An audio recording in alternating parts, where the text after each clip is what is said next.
This car is the most honest car you ever see. It's been a dream ever since I've had it. The first time I heard that engine screaming, I thought, I gotta have one of those. For me, the cars have personality. What's great about a BMW Classic is the community that surrounds it. When you listen to that, that's why we're here.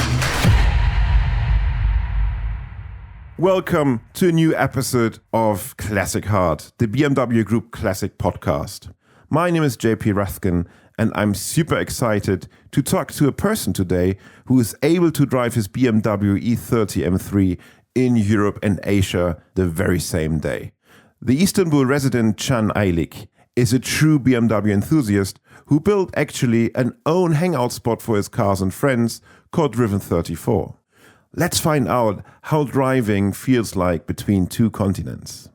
Can, welcome. Hello, and thank you, JP. It's great to be here. Can, where do we find you today?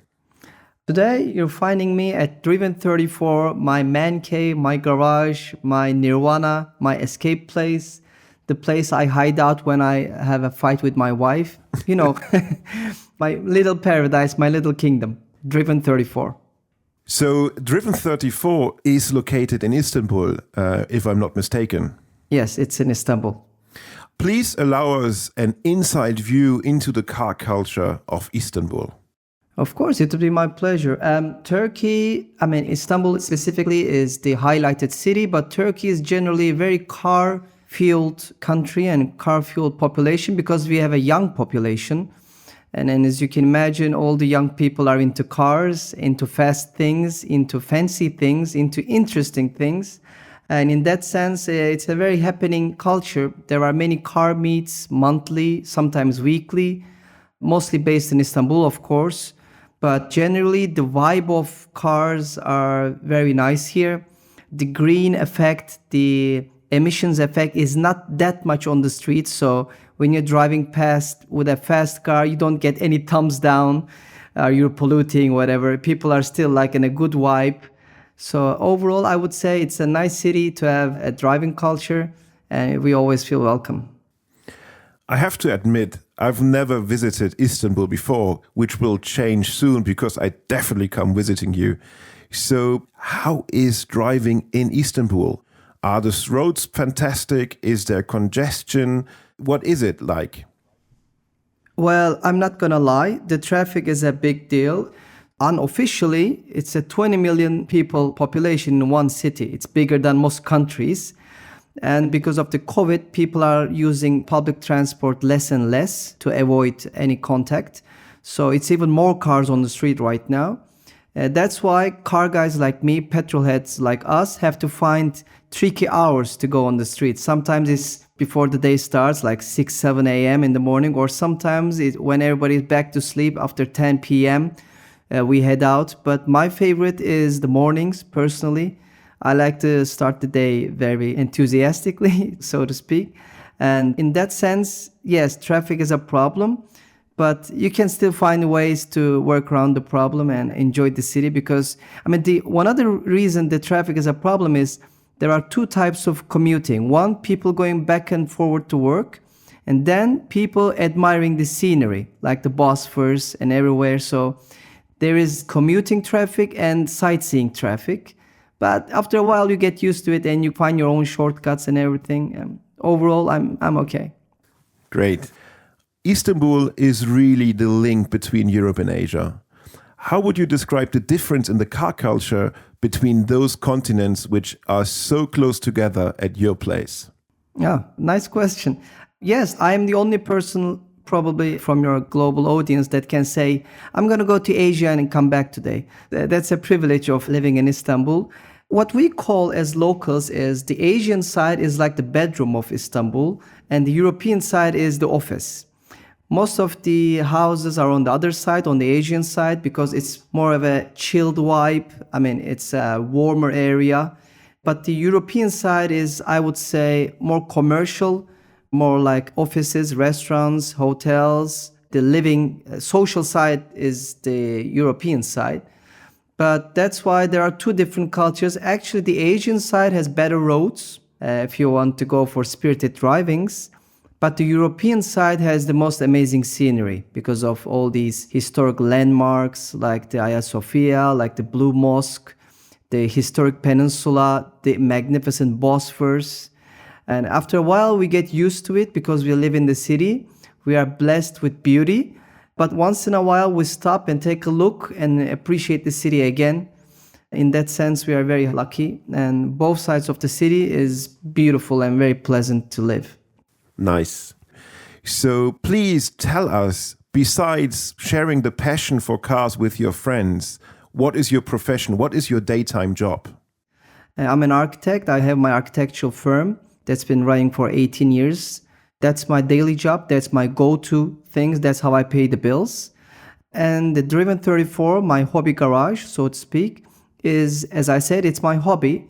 That's why I also use it as an escape location for me. Sometimes when the work gets too much for me, because it's a very stressful job. It's taking a long time to complete something. I mean, when you start a project, when you deliver the project, it's at least 6 months. So you are constantly on a different zone in your head.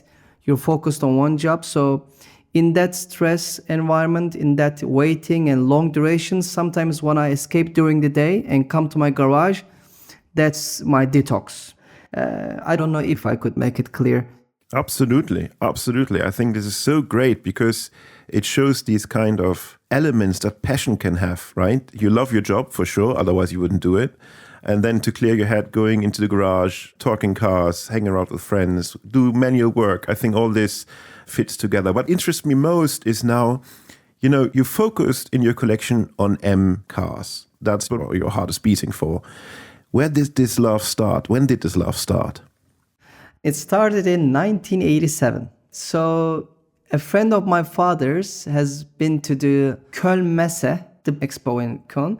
And on the way back, as a present, he knew I was into cars as any other kid. That guy changed my life. So he brought a rolled up poster, like the old school posters, of a E30 M3 DTM car. The white Warsteiner car with M triple stripe all over it. And this will be a cliche to say this, but it was love at first sight. I was starstruck. I just kept looking at the poster. All my friends had posters of Pamela Anderson and hot girls on their walls, but for me, it was it was that car. And every day when I kept looking at that poster, it was just a very distant fantasy for me. It was just something to look at. It wouldn't pass more than that. But in the same time, it also set me a goal. I mean, I was never one of those guys who wanted just a living. I wanted to enjoy things with the things I have. I mean, I needed aspirations. And for me, it was that single car. So E30 M3 started the M connection. And what fueled it even more was I was in the right passion at the right time. Meaning, when I adored M cars, M was having its peak time. Yeah. So for the first time in my life, I thought like I was in the winning team. I mean, like, the satisfaction of watching a football game and you have the favorite team and you're relaxed about watching it because they're going to get it. Yeah.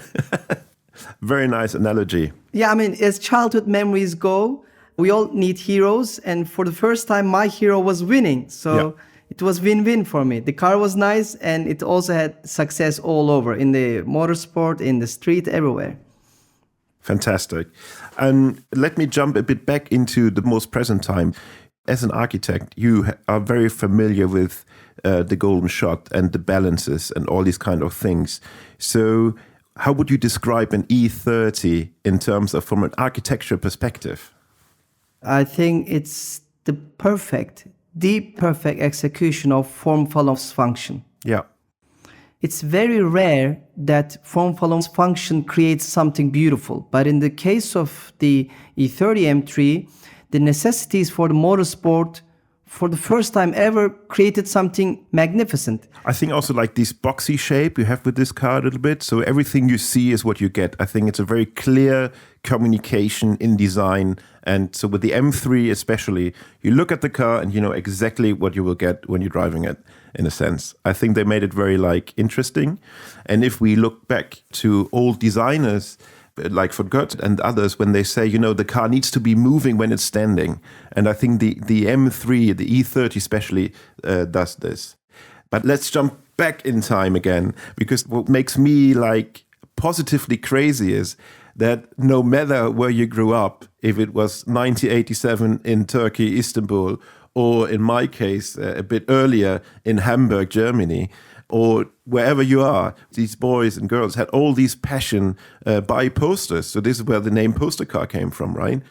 So would you ever imagine to sit in your driven 34 garage with all the beautiful cars around you at that time? Yes and no. No, it was ridiculous to have the fantasy. But yes, I had to dream to start the work on it. I mean, of course, it was a distant dream, but if you don't keep it somewhere, even locked in the corner of your mind, you'll never get there. Even as ridiculous as a dream can be, you should never throw it in the trash can. Absolutely. So tell us a bit more about the Driven 34 thing, because that's something I'm really interested in. When I look at the fantastic video you guys can find on the BMW Group Classic website or on YouTube channel, it was really man, that's where I would like to stay my whole weekend because it looks so fantastic. When did this start? As anything else I told you today, my best laid out plans were never planned. I mean, there's an old saying, if I can remember it, if you want to make God laugh, make a plan. So love it. It's not going to work. So you should just let it go after a while. And if it happens, it happens. To cut it short, 6.5 years ago, I was always planning about a garage like this. I already had 3 cars, but I was parking them all spread my neighbor spots, asking them permission. Can I please keep this one there? Can I please keep one there? Cats are sitting on my car. Can I please put the cover on? Blah, blah, blah. And after a while, I realized I had a budget for one more car. I said, this time I'm not going to buy a car. I'm going to use that budget to make myself a man cave. Because car I can find again. If I work hard, I can earn that money again. But if a garage, it has to be done. Then, as more fuel to the enthusiasm, my wife gave me the most wonderful news that we were expecting a baby. Wow. Then after all the sentimental celebrations are over, I said, it's now or never, John. I mean, after the baby, we're going to focus everything on that. The financial aspects are going to change upside down. If I build my garage now, I build it. Otherwise, it's a forgotten dream. And instead of engine oil on my dress, I'm going to have baby puke all over it every day. So that was the kickstart. I only had 3 months before my wife got big and she needed help at home. So in 45 days, I built this garage. And JP, the day I put the cars in and laid on my sofa and looked at it, I had a little tear on my eye. It was, of course, my wife shouldn't listen to this, but after our firstborn is born, after that second, it was the happiest moment of my life. I felt like I achieved something. I know it's very childish and ridiculous, but that's how we petrol heads are. Not at all. Not at all, John, because I think it's very it shows exactly, and coming back to the start, it shows exactly where our passion drives us to. But I would like to speak a bit more also how many cars have you now in the collection and what are the cars? At the moment, I have 4 M cars. I have the E30 M3 in henna red. I have E36 M3 GT, one of only 356 made in the world and the only one in Turkey, in British racing green. I have the E46 M3 CSL in silver gray, which is, it has to be experienced to be described. I also have the Z3 M Coupe, the beautiful ugly thing. Yeah. I call it the British Bulldog because it's so ugly, it's beautiful. And then I also have a 911 Carrera GTS, 991 generation. As you can see from the list, I always go for naturally aspirated cars, which is my weak spot. So no turbos, mommy. So and it's all natural aspirated. You have to rev that thing to get out of it. And the engine should work very hard, like I do. So naturally aspirated all the way. And this is what I have in my garage. I know many people love the term collection and call themselves collector. But when it comes to cars, I make an exception and I don't like to use that term because in my experience, you can correct me if I'm wrong, all the collectors I know don't drive their cars. It's like where the cars go to die. But when you call it a garage, it's like an arsenal. You know, you can just go down, grab it, go ahead. When you call it a collection, it feels locked. Yeah. I think it's quite fair to say, to describe this, like now me working for over 20 years with Classic Driver now, I can just say that they are collectors who really enjoy the sheer beauty of the shapes, but the cars actually are only brought out for a concours event or for other gatherings, but they're never driven, which I think is, I never would criticize someone who's putting effort in it, right? But it's like the Trailer Queens is also not my cup of tea. 100%. And I think we have to understand that there's lots of car culture. It's not just bring us from A to B. And of course, there's a lot of blaming. And of course, we have to change our way of transport because we have too many people on this planet to have an individual way of transport every day. But we shall not forget the point that the car is a cultural object that brings us together.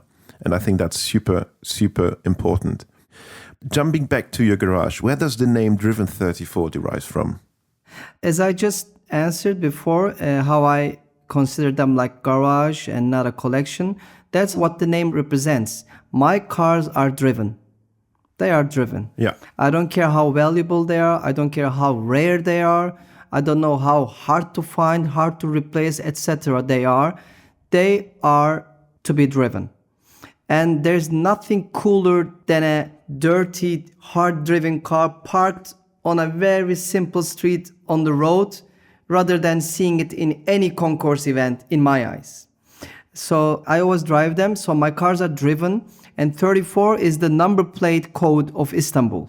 Ah, okay, gotcha. Yeah, so like in Munich, you have the M in front of the plate. And Stuttgart, you have the S. In Istanbul, if the car is registered in Istanbul, it starts with 34, whatever the rest. So in basic, it's the driven cars of Istanbul. Got it. Very nice. So that's how the name came together. That's sometimes when I'm in a bad mood and I don't want to drive my cars, I look at the logo and I said, John, those cars are meant to be driven. Take your Xanax, which is my cars, and forget about your worries and enjoy the day. I think it's a good drug with less side effects you don't want to have. So it's only positive side effects. Exactly. You mentioned when the car's coming back from a tour or something like this. And a good friend of mine, Tino, he calls this happy pings. You know, when the engine is cooling down and the metal is moving and you hear this click, click, cling, click, click, cling. Ah. It's like music. It's like a symphony of fun. Yes. It is. It's the car thanking you, JP. You know, like he's talking back to you. He said, thank you for this beautiful drive. I needed this stretching. Thank you, John. And I said, don't worry, we're going to do it again. Yeah. And only the old cars do that, by the way. It's true. I think this is something we're missing. Are you organizing things like cars and coffees on your own? So is there like a group of people where you say, okay, let's meet on Saturday in wherever? Yes, we do. We do that in two different ways. One of them is the casual WhatsApp group. Okay, guys, let's hit this road. Let's hit this mountain. That's casual. We don't announce it. We keep it to ourselves. But then once a month, first Sunday of each month, I'm organizing a car meet called Cars on Sundays. Mm-hmm. So that's an event. We have a 80 parking slot car park, which is connected to a shopping mall. So all my friends and people following our garage apply from our website. We choose what car has to be there. And each event has a different theme. For example, one event could be BMW oriented. Then the next one could be JDM gathering. Then the next one is broken Italians. So it goes on and on like that. And once a month we do that. And there's an entrance fee for that event. And every month, every entrance fee is collected and donated to one charity of our choice, a different one. Very cool. So last question for today, John. For car enthusiasts, what are the top 3 things to do in Istanbul? First of all, we have to see things like being a car guy doesn't have to be a full sports car guy. Some people just like to put the top down and cruise. So I'm going to generalize the answer. Of course, spirited drives are beautiful in the forests. And luckily, the congested areas and the forest are like 10-15 minutes away in Istanbul. Everything is piled up near the Bosphorus, so the inner skirts of the city is empty mostly. Everybody wants to be by the seaside, so the inner sides are nearby and it's all still populated with beautiful forest. So forest roads are amazing because they serve both scenery and empty traffic. Second of all, I would say the magnificent Bosphorus view. I mean, if you come to Istanbul and not see the Bosphorus, you're missing out. That's like going to New York and not seeing the Central Park. It's just unacceptable. The Bosphorus has a beautiful mix of modern and historic background. I mean, you can park your car in front of the fanciest shopping mall, but you put your head up and you're going to see the 1,000-year-old Hagia Sophia. So that contrast is hard to see anywhere else. I mean, usually you go to super modern places or you go to the middle of Africa to see the history. In Istanbul, you can have both at the same time, which is very unique. Bosphorus Drive is fantastic. And last, but also very important, our beautiful and very famous Istanbul Park racetrack. I'd recommend anyone to go to at least a track day or BMW experience, driving experience, Porsche driving experience, something that they gather all the time. And if you can arrange the time, if you can come to an F1 race there, because of the famous Turn 8, it's always a great spectacle. So I would list empty forest roads, beautiful Bosphorus, and the adventurous Istanbul Park would be my top 3. Great. John, thank you very, very much for this fantastic conversation about car culture in Turkey, your passion. Everything you shared with us was super interesting. And if you would like to keep posted with what John is doing, just follow him on Instagram on Driven34, 34 in digits. And there's a great video on the BMW Group Classic YouTube channel. Just Google Our Brands, Our Stories Turkey, and you will see how a M3 CSL is meant to be driven. John, thank you very, very much for joining us today. You're most welcome, and thanks for having me in your show. And you're always welcome to visit the garage whenever you like. We make sure that it's going to happen as soon as possible. John, thank you.